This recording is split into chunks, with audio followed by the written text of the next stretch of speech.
Well, hey, welcome to Liverpool One Church online again. Another week. I'm excited. Yes, welcome, guys. Come on. And if it's your first time tuning in today, you are so welcome here at Liverpool One Church. Yeah. We are about everyone. So whoever you are, wherever you're tuning in from, you are welcome. And hey, just let us know where you are right now. We have an amazing welcome team. So right now, maybe you could just drop it in the chat. Let us know who you are, where you're from. They would love to welcome you today to our online service because, hey, it's going to be a good one, isn't it? It is. We're currently in an amazing series. And if you've missed out on any of the previous Sundays, you can catch up on YouTube, which is fantastic because they've been so good. So good. And hey, maybe you can share the link with someone you know, encourage them in their world this week. And this is going to be an amazing service today. But hey, we've got some exciting news, haven't we? We do. We are super excited because in 2 weeks' time, that is right, on April the 4th, we are going to be opening the doors to the church. Wow. And we are going to have an in-person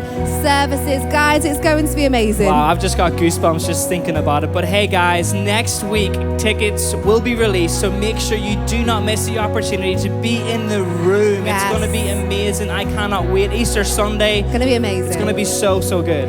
But guys, we are also going to be giving you online church. So if you live right. maybe not local, don't you worry. Church is still coming to your living room. But hey, if you live local, we want to encourage you. Get yourself excited. Get yourself ready. Get on your shoes. Get on your jeans. Can't stay in our pajamas anymore on Sundays. No. And get yourself to church in person on April the 4th. But hey, that's enough for now. We're going to get on with our service today. So hey, right now, get off your couch and hey, we're going to worship.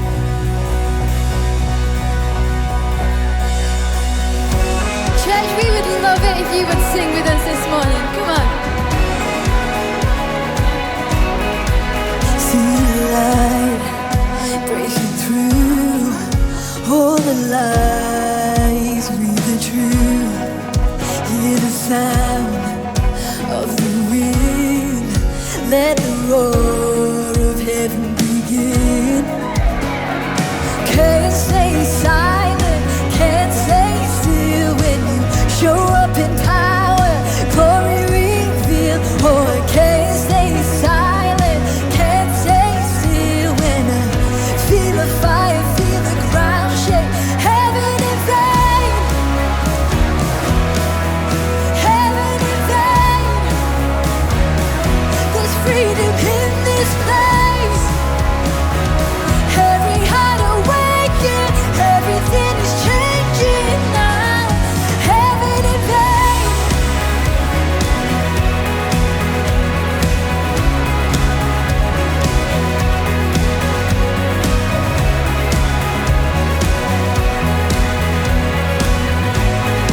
Come on, let's sing.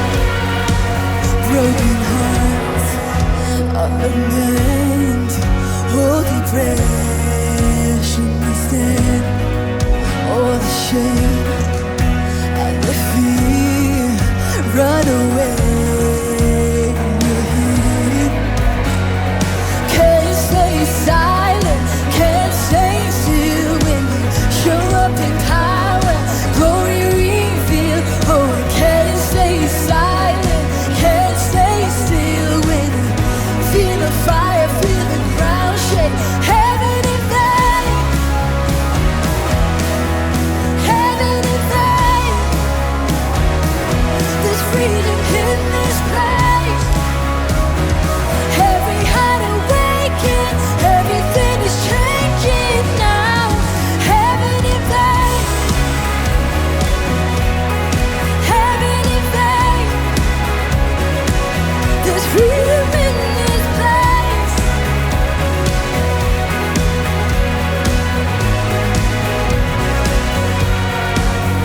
My heart starts to race.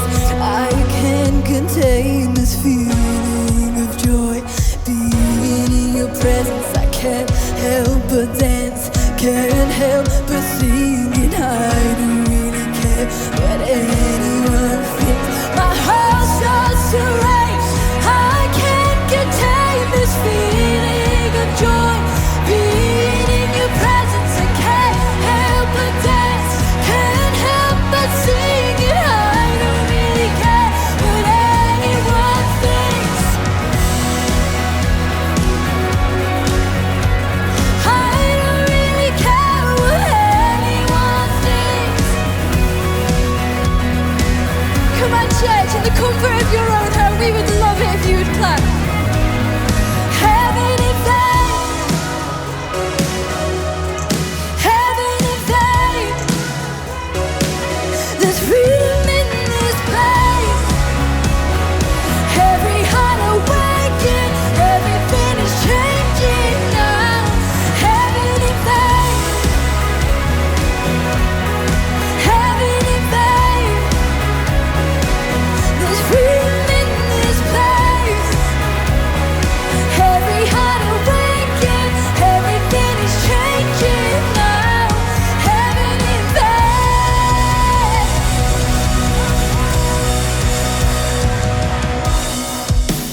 bones, I feel it on my skin.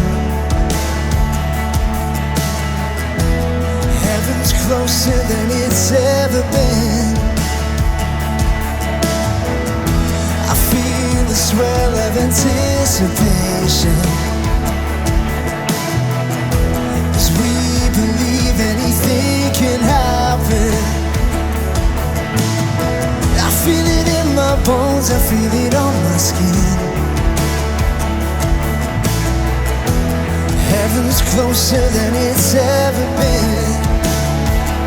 So let it rain.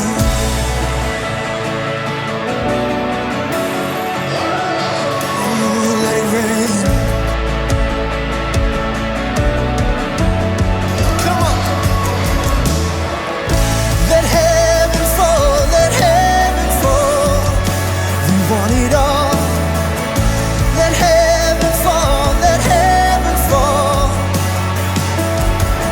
Your freedom, your joy, your mercy, and your hope. We want it all. Let heaven fall, let heaven fall. Every sorrow will drown in the joy of heaven. Every stronghold will break in the healer's presence. I feel it in my bones, I feel it on my skin. Heaven's closer than it's ever been. So let it rain. Let heaven fall, let heaven fall. We want it all. Let heaven fall, let heaven fall. Your freedom, your joy, your mercy, and your hope. We want it all. Let heaven fall, let heaven fall. We want it all. Yes, we want it all. We want it all. Come on, sing this with us. Till our lungs run out of breath, let our praises never end. Till we're in over our heads. We want it all, we want it all. Till our lungs run out of breath, let our praises never end. Till we're in over our heads. We want it all, we want it all. Come on! Till our lungs run out of breath, let our praises never end. Till we're in over our heads. We want it all, we want it all. So let it rain. Let heaven fall, let heaven fall. We want it all. Let heaven fall, let heaven fall. Your freedom, your joy, your mercy, and your hope. We want it all. Let heaven fall, let heaven fall. Till our lungs run out of breath, let our praises never end. Till we're in over our heads. We want it all, we want it all. Till our lungs run out of breath, let our praises never end. Till we're in over our heads. We want it all, we want it all. Yes, we want it all. Hey, hey, hey, Liverpool One Church, it is so great to have you with us, joining us for church online. And let me just say this, we're in week 3 of a current series called Unchanged, because we know that everything feels like it has changed so much for each and every one of us. But man, the one thing that we're convinced has not changed at all, like nada, nothing, niche, nothing, is the local church and the way that the local church really works when the local church really works. And that's why we cannot wait to get back at it on Easter Sunday. And we truly hope that if you feel like now is the time for you and you're not like maybe staying at home because of health reasons, like we're just wanting to celebrate the fact that we can gather again. And on Easter Sunday, we don't want you to miss out. So make sure you are with us. So week 1, we started to speak about this whole idea about how As far as the gathering of church, well, nothing has changed at all. And then last week, Emma started to speak about as far as growing in our Christian faith, then nothing has changed at all. And we're going to continue this theme today by talking about another element, another area that, if I'm going to be honest, is real difficult for me to talk to. And without a shadow of a doubt, it's something that I've been praying about all week, is that you would hear my heart more than you would hear my words. Because today we're going to be talking about a principle that if we grasp it, it has the ability to change everything. We're going to be talking about the idea of putting God first. In fact, we're going to be talking about giving. You know, one of the biggest stresses that exists in each and every one of our lives is our ability, and sometimes lack of ability, to manage our finances. Like, dealing with money is not easy. In fact, in a marriage, in a relationship, it can be the biggest cause of conflict. It can be the biggest cause of stress. I mean, like, when the money's great, it can feel to you like your married life is going incredibly well. And when the money is poor, it can feel like this is the most frustrating thing. And typically what you find in most relationships, in many marriages, maybe yours is not too dissimilar to mine, is that you will tend to find that one is the spender and one is the saver. And really, it's why you're ideally suited to one another, but it causes tension. I mean, there's some of you wives now, right? You're just like giving your husband the daggers because you know he's either the spender or the saver. And he's completely the opposite to you. And it frustrates you. It causes so much tension in our marriages and in our relationships when our money isn't right. But it's not just in our relationships where when the money is wrong, it affects us. Do you know it even affects our health? I mean, massively, one of the main causes of having a sleepless night is money worries and money troubles. And I just wonder, like, maybe there's a better way to handle and deal with our money and our finances. I mean, maybe there are some indications in Scripture that would help us handle this better. Because if you're failing to have a good night's sleep, a good night of rest, because of your lack of ability to handle money well, chances are you having a night of poor quality sleep, well, it can adversely affect your health. It increases your risk of high blood pressure. It increases your risk of heart disease, obesity, and diabetes. I mean, it's not a fun time to live life when the money is not adding up. Some of you will know exactly what this is like in terms of just your general health and your general sense of well-being. It feels to you like, man, you're just always fighting to make ends meet. And now research will actually tell us that outside of losing a loved one and being divorced, financial pressure is the worst type of pressure any individual can face. It just makes everything hard. And again, I ask the question, I just wonder, like, is there a better way that we can handle our money? Like, is there a God-given way that we can handle and deal with our finances? I mean, so much has changed this year. Work, everyone's at home, some people have been furloughed, some people have been made redundant, everyone's wearing masks. So many things have changed. I mean, our kids have gone back to school, but it feels like everybody has gone back with a different mindset. I mean, now we're all having these lateral flow tests 3 times a week, and then the teachers, if you're in our teaching communities, you've got to go through that too. It feels like everything has changed. But the word of God has not changed one bit. And our fellowship of Jesus has not changed at all either.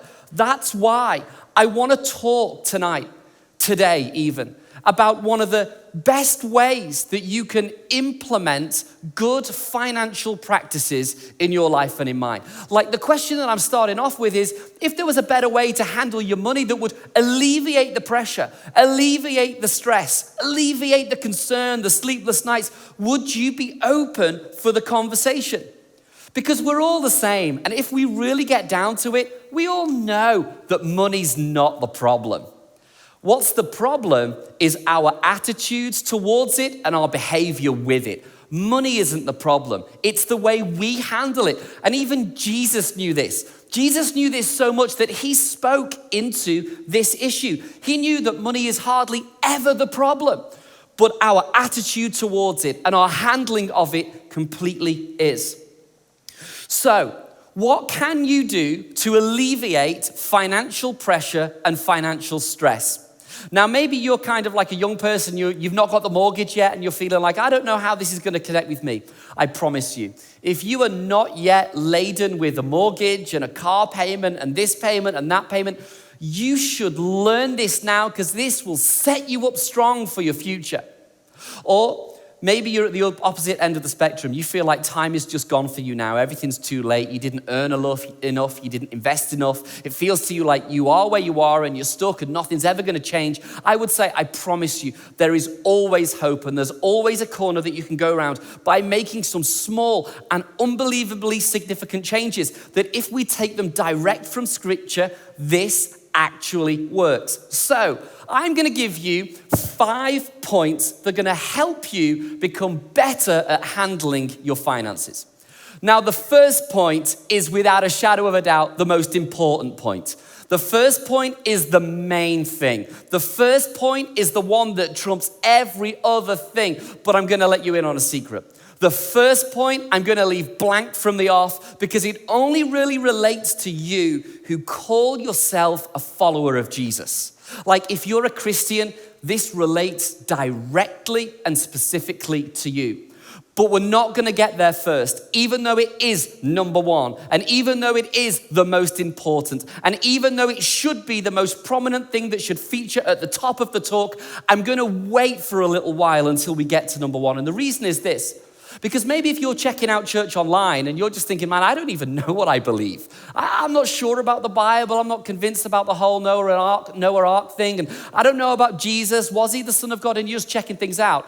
Well, the good news for you is that you can take on board points 2 through to 5 and implement them, and it can revolutionize your life and the way in which you handle and have an attitude towards money. It can totally work for you. And you don't have to do anything to do with point number 1 that we're going to get to at the end. So, point number 2 that you've got to do if you want to live a financially healthy and secure life is you've got to get a plan. Yeah, it's the B word, the budget. Like, if you want to be wise at handling your money, like if you don't want to end up like all of your broke friends, or maybe how your parents ended up, and you want to carve out a different route for you, you're going to have to do some different things. But people who are wise and smart with money, they always are on a budget. Why? Because they know that having a plan on paper, on purpose, is a really effective way to handle finances well. And even Jesus knew this. He says this in Luke 14, verse 28 through to 30. He says, suppose one of you wants to build a tower. Won't you first sit down and estimate the cost to see if you've got enough money to complete it? Do you know what he's saying? Like, if you're going to go into the business game, if you're going to go into a building project, if you're going to go into a house renovation thing, or maybe if you're going to go into a new venture, a new purchase, a new thing, you should estimate and figure out, have you got the ready coins available in order to see the project through? He was saying you've got to have a plan. Now, I get how this works, right? Some of you, you are so spiritual, and I look up to you, and you're kind of thinking right now, man, I don't need a plan. And the reason why you don't need a plan is because you are so spiritual, you're like, no, God's got my back in this. I don't need no plan because I'm a prayer warrior for Jesus, and I'm gonna pray my finances healthy. Well, hang on a second, if even Jesus here was saying, God, you need a plan. You can pray all you want and all you like, but if you want to have a dream to be financially safe and stable and secure, then you've got to have a plan too. Don't leave up to God what is in fact entrusted to you. If you want to pray about it, awesome. I do too, but I want you to get on a plan first, on purpose, on paper. If you're married, sit down. Husband and wife, talk about it. Decide what you're going to spend ahead of time. Get on a plan.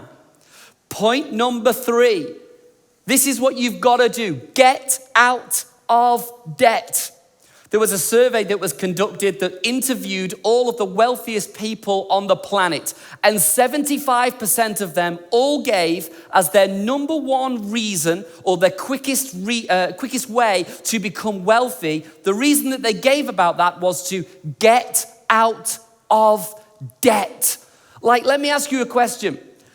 How much less stress would you have in your life if you didn't have the car payment or the 2 car payments to make? I mean, how much easier would your life be if you didn't have your credit card and his credit card and the couch on finance and then the washing machines on the drip and then that new telly that you bought, you're also paying off £30 a week? Like, imagine for a moment, imagine if you got rid of all of your debt. And imagine if all of that disposable income wasn't being farmed out to every other person first at the end of the month when your paycheck comes in, but imagine if that was yours.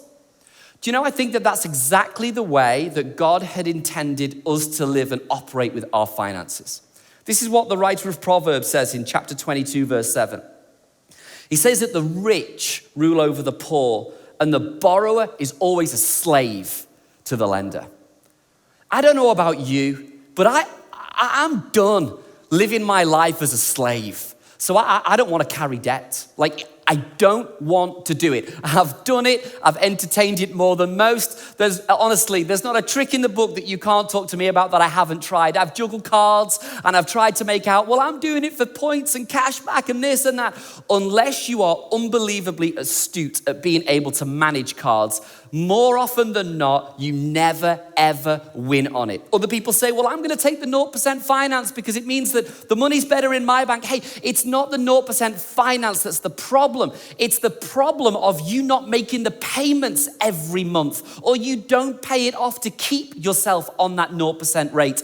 Get out of debt if you don't want to be a slave. In fact, if you're going to sit down with your husband and wife, if you're going to sit down with your family, the number one priority that you should start to address if you're feeling the pinch and the pressure is how you're going to create a plan to get out of debt and run from it. And you know why? Because it's your money. Don't let anybody else have dibs on your money. It's your money. So get out of debt.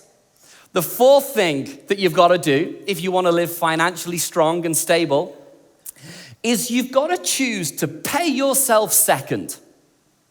What that means is that if you're paid weekly or monthly, the moment that your paycheck arrives in your bank, the second thing that you should do, and I'm going to get to what the first thing you should do is later, but the second thing that you should absolutely do is decide a percentage of your earnings that you've worked for.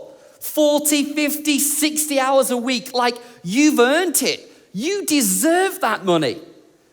Now select a percentage, maybe 5 or 10% to start with, and pay yourself.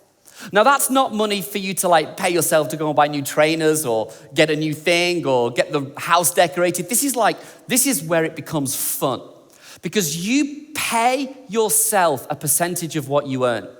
And most people don't want to do it. Most people don't want to pay themselves because what they say, for example, is if I earn £2,000 a month and I save 10% of my earnings by paying myself into a savings account, well, that's only £200.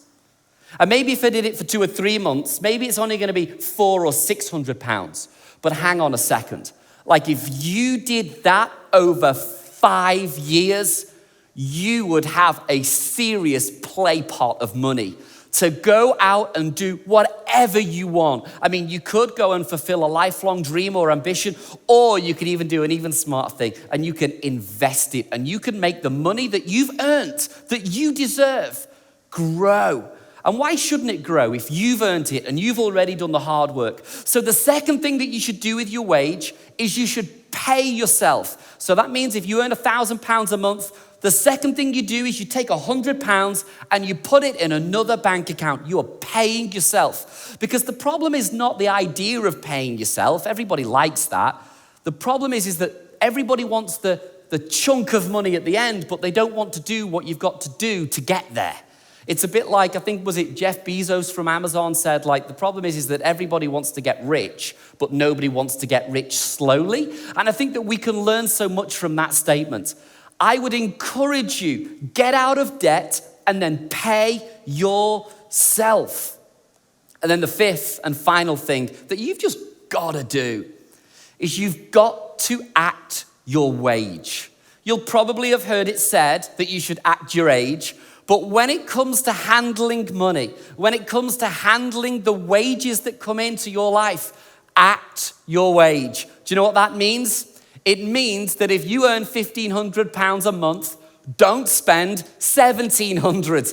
No matter how awesome the coat looks, the trainers are, the makeup is, the new bag, the new car, like act your wage. Like if you've got it, spend it on what you want. It's your money. But if you haven't, whatever you do, like don't overspend. Like don't go and blow it all on something because it makes you look cool. You'll feel cool for all of 20 minutes, and then slowly but surely, you will regret that decision. You will loathe the fact that you've spent some money on some stuff that really you couldn't afford. You'll despise the purchases that you make. Proverbs 21:20 on this very subject says this: there is treasure to be desired and oil in the dwelling of the wise, but a foolish man squanders it. You know what that means? A foolish man spends more than he makes. A foolish man doesn't have a plan. A foolish man, he racks up the debt. A foolish man doesn't have any savings so that when the car breaks, he can't get it fixed, or when the car breaks down, he ends up having to put it on a plastic card, or he has to purchase a new washing machine on interest-free or some kind of loan scheme. But a wise man chooses to act his age and act his wage. A wise man is somebody that's willing to say, okay, God, I am so serious about following you that I want to find financial freedom in you. And what does that mean practically? It means that you've got to act your wage. But here's the thing. If you are a follower of Jesus, and if you are super serious about following him well, if you are a Christian and you value and respect God's holy scriptures, these incredible ancient documents that have been compiled for our benefit, then if you follow Jesus, you've got to do number one.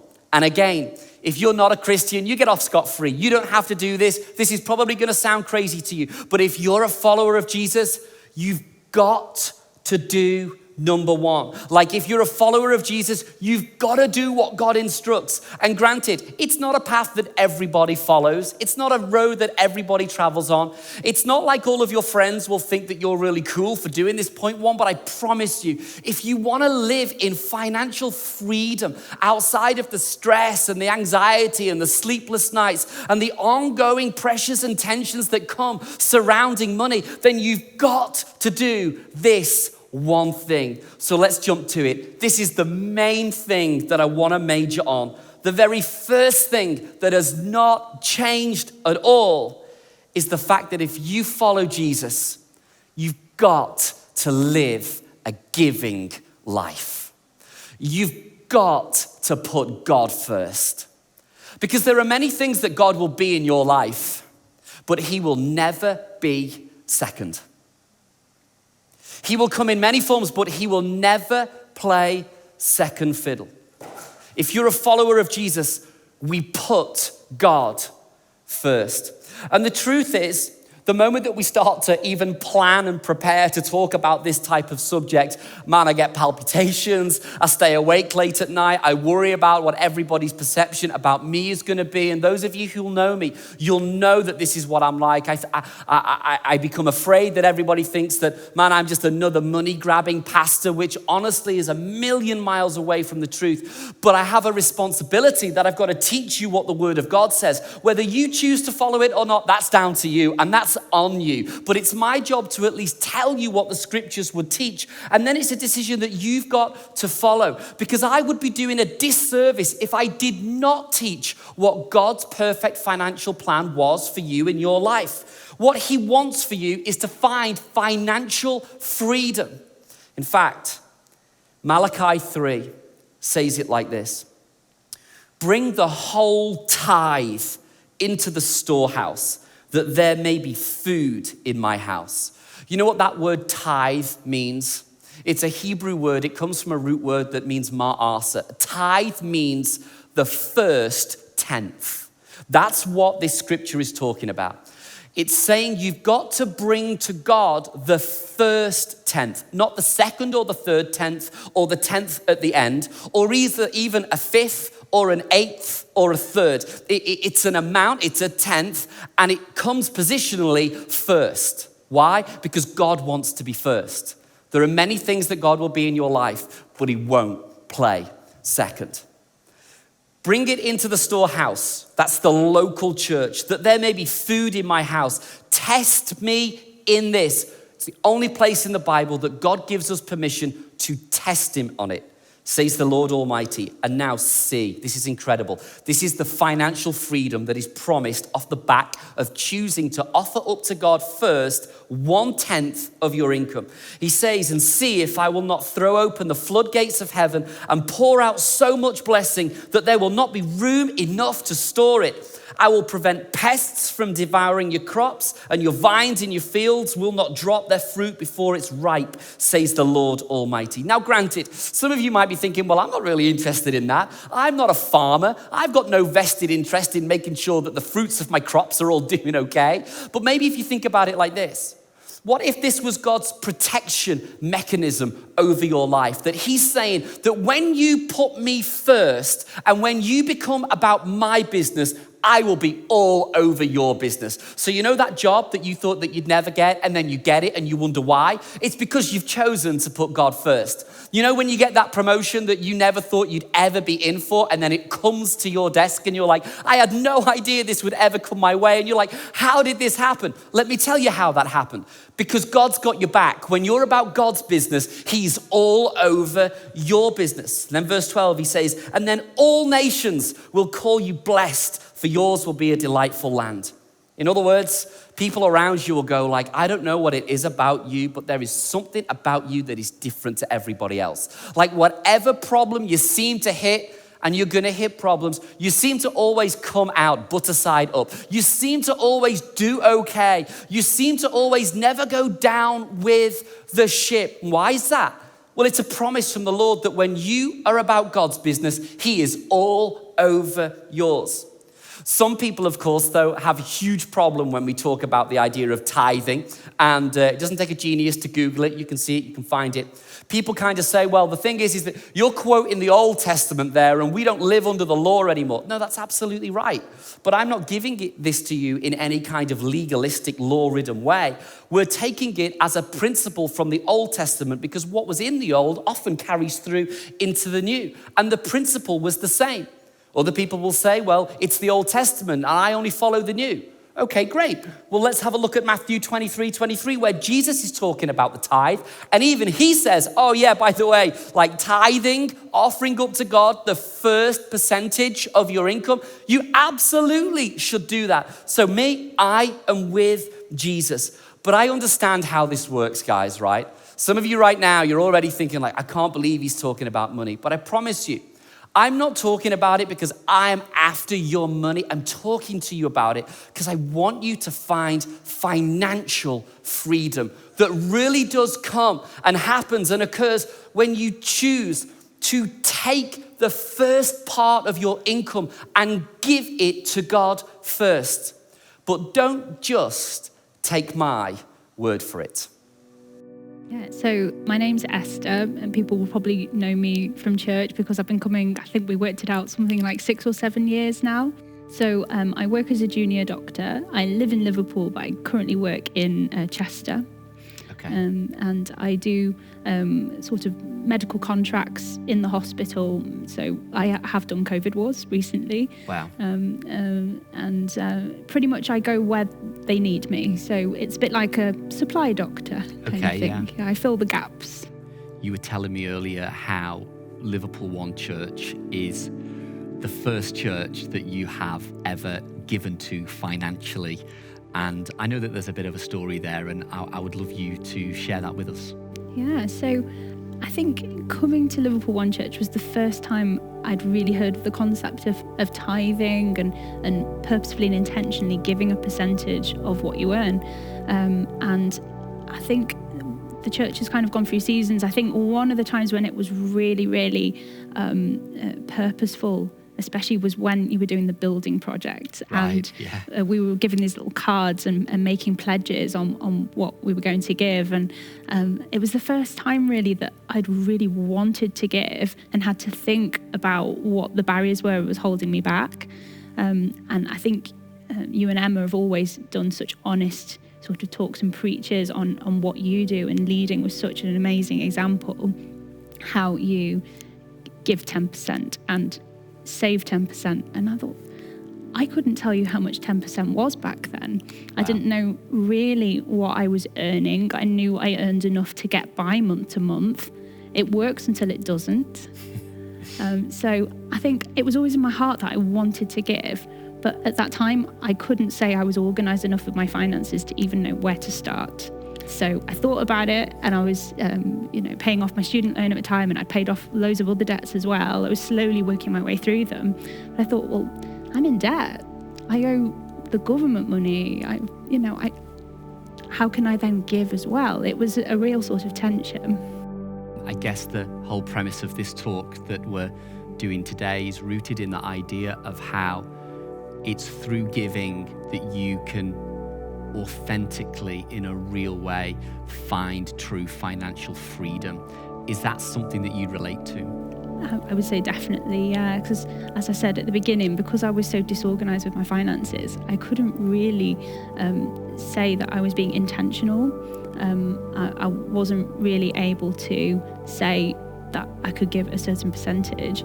And to be honest, I didn't really know what an emergency fund was. There was just a pot of money that I kind of lived on when I was a bit struggling. And of course, that pot dwindled away one day. And I was telling you a little bit earlier about how I sort of hit my I've had it moment. And I think I'd like to say that people can avoid that by learning from other people's I've had it moments. But for me, it's when I was living paycheck to paycheck and I was a bit disorganized one month and realized I hadn't got enough money to pay my rent. Right. And I had to, at the age of 30, borrow some money off my dad, which felt very complicated. It's not something that somebody wants to have to do, right? Exactly, but that was my wake-up call. And after that, then I started doing some research into what strategies there were that I could actually do this better and not be in that situation again. Because I was lucky, I didn't have a big life event happen, or I wasn't bankrupt, I didn't go unemployed. So I think it was just that wake-up call that I needed to do something differently. And then when I started to get things organised, it started with tithe. It started with giving money to God first. And it came with the realisation that it's not really our money. It's God's blessing to us. It's what he's given us to manage for him, for his glory. And I think when I became aware that actually we have this amazing responsibility to steward well what he's given us, because all these things come from him, even if we go to work and we think we're working and earning the money, he's given us the ability to work. So that's how I sort of got to that point. It wasn't just about tithe, it was about how to steward everything well. And I totally buy into that idea about how we don't give the tithe, we bring the tithe, because you can't give something that doesn't belong to you. But the tithe, the giving of the first portion of our income, is something that we return to God because it's his. Clearly, and even just hearing part of your story, it's not always been easy to give. How have you managed to still choose to give even when it's been hard?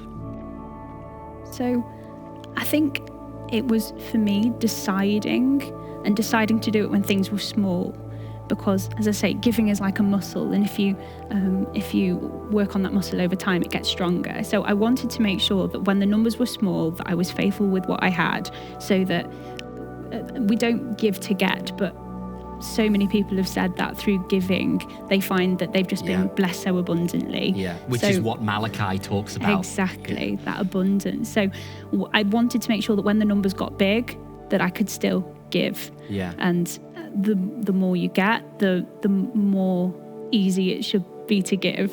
Yeah. We want to say a huge thank you to you because of what you represent. And I guess it could be many people that are sat in the chair in front of me, but what you represent is just an ordinary, hardworking, fantastic girl who knows how to set her sights on what she wants. You're clearly an achiever, and yet you're choosing to honor God and put him first. And everything that we do in this church happens because there are people like you that are just faithful, in your words, with your small things first. And now that has materialized into whatever that currently is. But from the bottom of our hearts, thank you for choosing to chase the financial freedom that God clearly promises. And it happens as a result of when you put God first. So thank you, we love you, and we appreciate you. You see, church, it's when I hear stories like that it gives me the strength and the faith to see God really outworking in a real and authentic way in just ordinary people's lives. I mean, the bottom line is that talking about giving and putting God first is an incredibly challenging subject for all of the obvious reasons. But I just want you to know that that story is representative of many stories just throughout our local church, joining with hundreds and thousands of churches worldwide of seeing God move in a real and practical way. Like he makes the difference when you're about his business because he becomes all over yours. You know, on this subject of tithing, the idea of getting paid every month and then taking the first 10% and bringing it into the local church, the local storehouse, has been something that Emma and I have always done. From the very first day of our marriage, we made a decision that this is what we were gonna do. And I want you to know, it has been tough. I mean, incredibly difficult to do.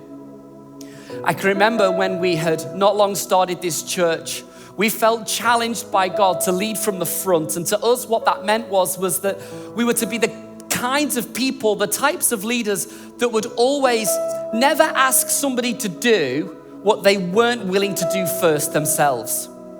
And when we had made the decision to start this church, I was full-time in the police, Emma was full-time employed, and we'd been doing this thing for about 18 months, 2 years, and the thing just wasn't really working. Like, honestly, there was like 20 people, and it was well weird. You're so fortunate not to have joined us back then. But the serious part of this is that man, we felt challenged. We felt challenged that like, maybe we should cash in our life savings, which was everything that we'd had, because the church was so small and tiny. The church didn't have any money. The church wasn't gonna pay us a salary. The church wasn't gonna pay us a wage. And we cashed in everything that we had, and we made a decision. And we said that we were gonna live on all of our savings and take a small subsidy from the church just to top it up and just live off our savings for as long as we possibly could. And every single month, we always chose to honor God and tithe. And we'd take the first 10% and we would bring it into the local church. And let me tell you, I remember one Christmas, man, it got so tough. I mean, you know what it's like as a mum and as a dad, like Christmas is stressy anyway. Everybody wants the new coat, the trainers, the this, the that. Well, my kids wanted a PlayStation. And having been in the police previously, we'd never had a monetary issue. I'd always been good with money. I'd learned the art of saving. I'd always been okay with handling money. But we'd like been working for the church for next to nothing for the best part of 18 months. And we were out. I mean, like nothing. And like, I'm selling my bike, I sold my stereo, I sold our running machine, and it was like, man, we've got to do something to create some money to buy the kids some Christmas presents. And I was like, man, like, do we not tithe this month? Do we tithe? What do we do? And Emma and I were like, no. We're going to give to God first. And Christmas kind of came and went, and the kids got their thing, and we had a great time, but in the back of my mind was always that January was coming. And the problem with January was that the money was gone from our savings. There was still no money in the church. We were never going to get a decent salary. And it was like, man, the most stressful period of my life, bar one, when we had a health issue going on. And the bottom line was, I remember one morning coming home to Emma, and I said, hon, like, I have ruined everything. We can't make the mortgage this month. I've got no money for fuel in the car. I've already sold everything that's worth anything to get the kids stuff for Christmas.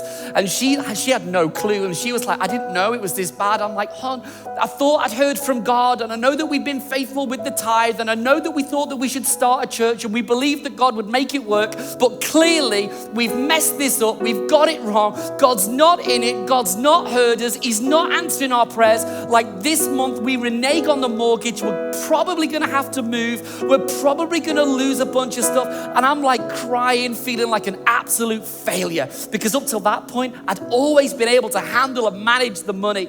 And then Emma's crying and she's like, hey, it doesn't matter. We can sell the house. It doesn't matter. And the more she's saying it's fine, the more I'm like, no, it's not fine, because I am ruining all of this.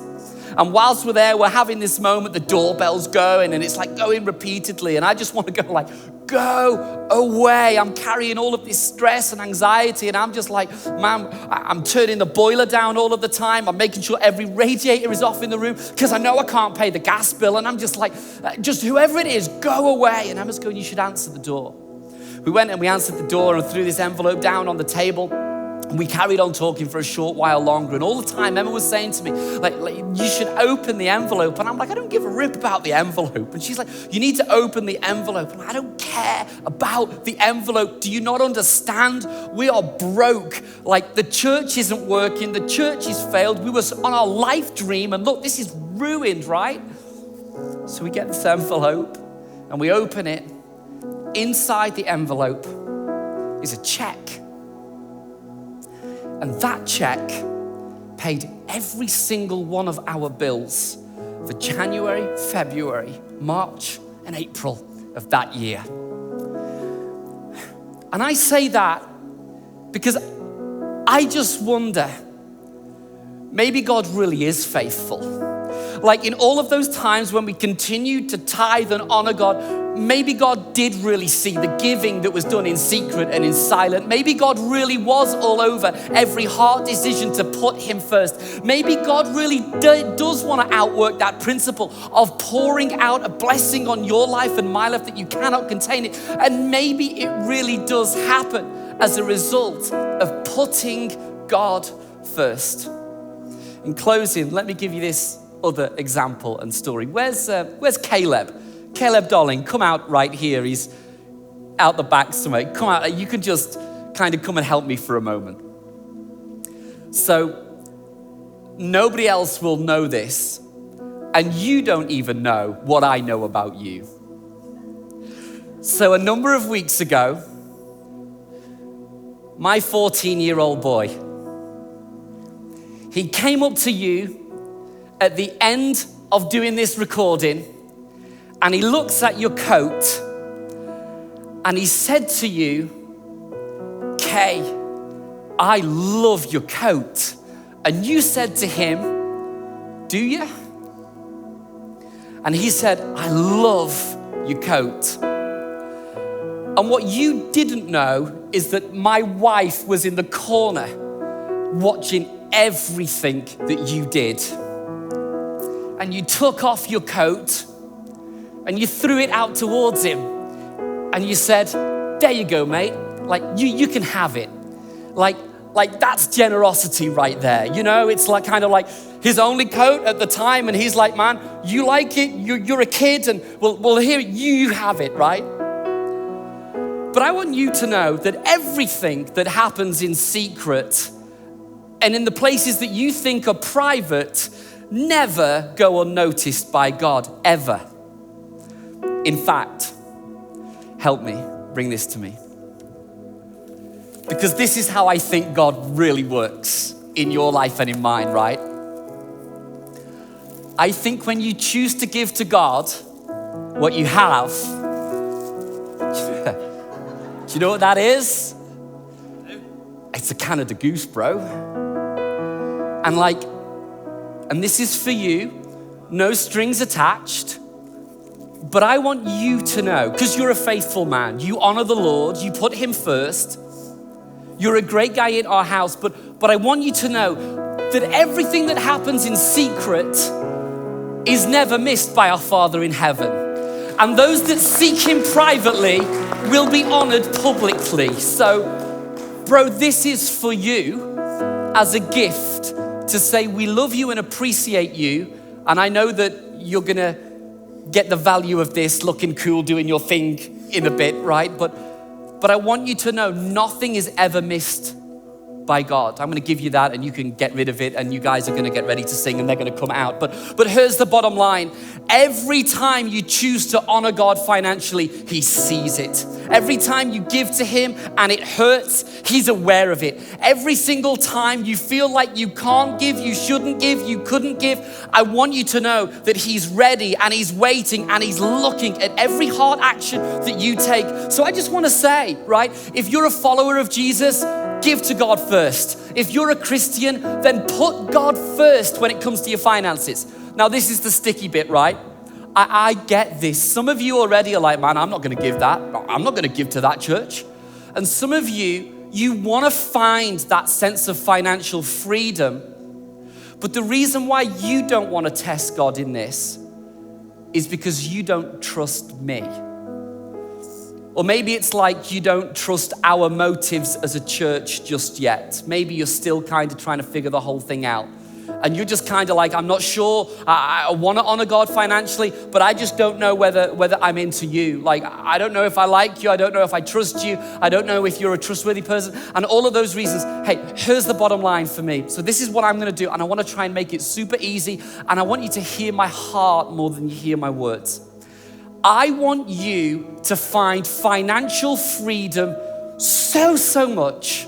I'm done with you living with the pressures of being broke all the time and servicing debt all the time and giving to that and that. Like, I'm done with that for you, and I want this for you so much. And I believe that this works for you so much that if you want to give, but you just don't want to give here, even though this is your local church, even though this is your local storehouse, then you know what? On the screen right now are the names of 5 other fantastic churches. And these aren't in Africa or Australia, like they're in Liverpool. These guys are in our city. And I want you to know that these people are trustworthy people that honor God and love the Lord.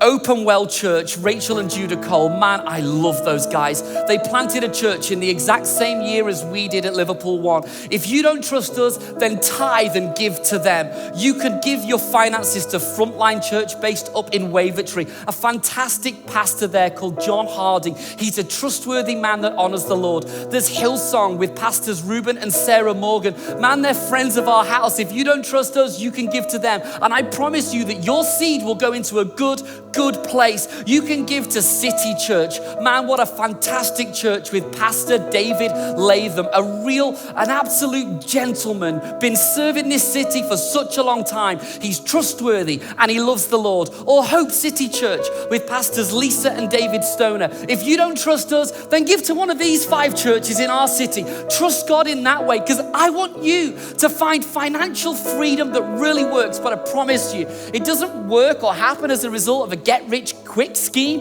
It doesn't happen because of an Instagram advert that tells you if you do this and do that, you'll be rich within a day and a week. It doesn't happen by that. It happens when you choose to put God first. Hear my heart, not my words. And for every single one of you that gives into this house, of course we're thankful, of course we're appreciative.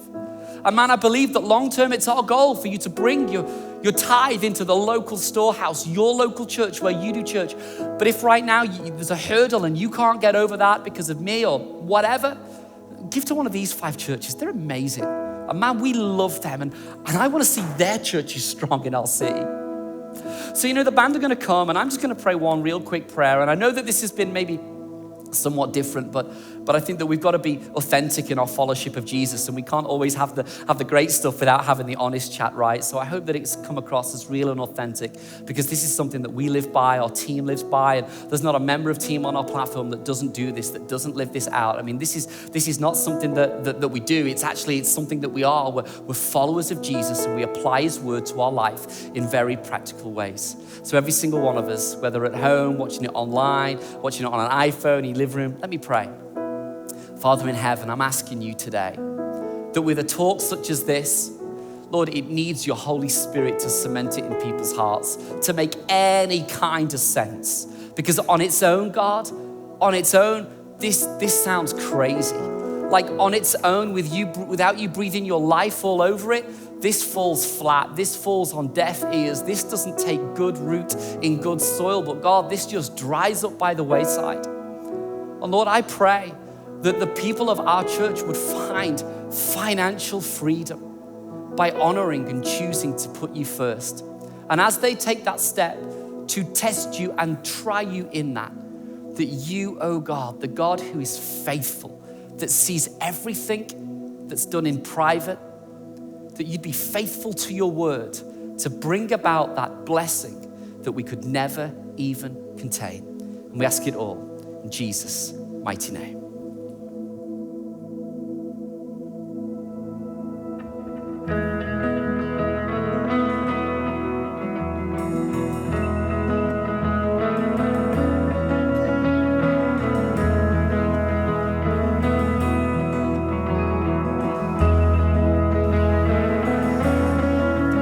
Hold me now in the hands that created the heavens. Find me now where the grace runs as deep as your scars. You pulled me from the clay. You set me on a rock. Call me by your name. I made my heart whole again. Lift it up, and my knees know it's all for your glory. That I might stand with more reasons to sing than to fear. You pulled me from the clay. You set me on a rock. Call me by your name. I made my heart whole again. So here I stand, I in surrender. I need you now. Hold my heart now and forever. My soul cries out. Once I was broken, but you love my whole heart through.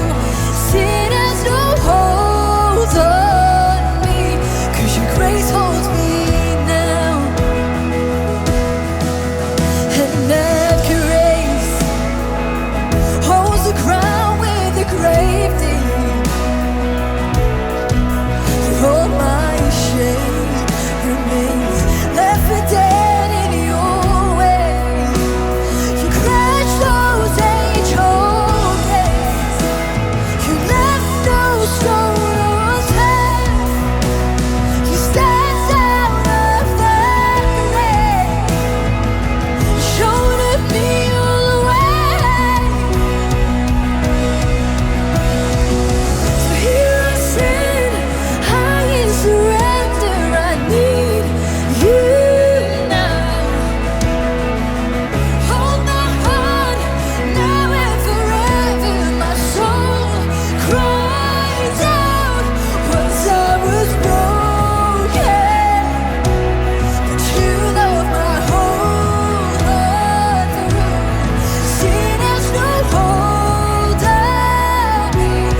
church. So here I stand, high in surrender. I need you now. Oh, my heart, now and forever, my soul cries out. Here I stand, high in surrender. I need you now. Oh, my heart, now and forever, my soul cries out. Oh, here I stand, high in surrender. I need you now. Oh, my heart, now and forever, my soul cries out. Once I was broken, but you love my whole heart through. Sin has no hold on me, 'cause your grace owns me now. Healed and forgiven, look where my chains are now. Death has no hold on me, 'cause your grace owns that ground. Your grace owns me now. Your grace owns me now. Your grace owns me now. Your grace owns me now.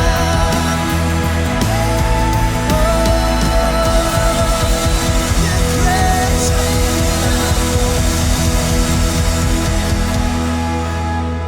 Wow, what an incredible service. Thank you so much, Pastor Luke, for bringing us that such an authentic word about finances, so real and honest. And hey, church, if you're there and watching and you feel like you've got that financial pressure, why don't you rewatch this service again? Write them 5 points down, and hey, we really believe if you start applying them to your finances, then you will experience that financial freedom that Luke was speaking about. Yeah, and hey, right now we are going to go into that part of our service to give you the opportunity to partner with us and give financially. And all the ways that you can do that are on the screen below. But guys, from us to you, thank you so much from the bottom of our hearts. We couldn't and wouldn't want to do this without you. This crazy journey of building this church is all down to you guys. So hey, thank you so much. We really appreciate you guys in this season. But right now, you'll have the opportunity to give and plant a seed into this house. Amazing, amazing. Well, church, that's all we've got time for online service today. Hey, keep in tune with all the social medias this week, because there's a ton of stuff coming your way. But hey, in the meantime, take care, stay safe, and we'll see you soon.